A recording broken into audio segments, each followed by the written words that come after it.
Šodien Rīgas un Alejas ielas krustojums atgādina kara joslu. Tā it kā bruņu mašīna būtu braukusi pa pilsētas ielām un aiz sevis atstājusi pēdas. Kas tad te patiesībā ir noticis? Kāpēc bruģis uz ceļa posma Daugavpils ūdens realizētā Eiropas projekta pirmā posma, kur tika rekonstruēta ūdens apgādes un kanalizācijas sistēma, ir palicis viņveidīgs?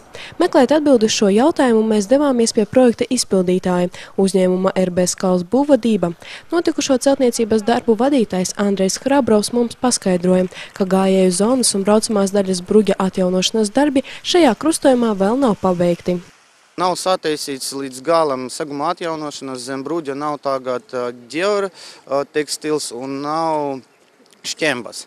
To mēs darījām, zinām, ka vajag to ieklāt, bet tā kā notika jau mīnus temperatūra, ziemas apstākļi, jā, mēs neatjaunojam pilnā apjomā to segumu. Un, lai atvertu ceļu, gājēju ceļu, mēs tā izdarījām, lai pa ziemu varētu šeit cilvēki pārvietoties un braukt automašīnas pa Rīgas ielu.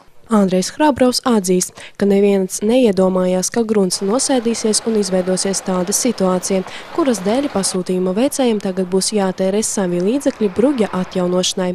Daudzkam televīzijas rīcībā esošā neoficiālā informācija liecina, ka tad, kad tika uzstādīts sūknis, kurš pārsūc ūdeni celtniecības objektā, nebija strādnieka, kas sekotu šī sūkņa darbībai. Rezultātā notika grunts aplūšana.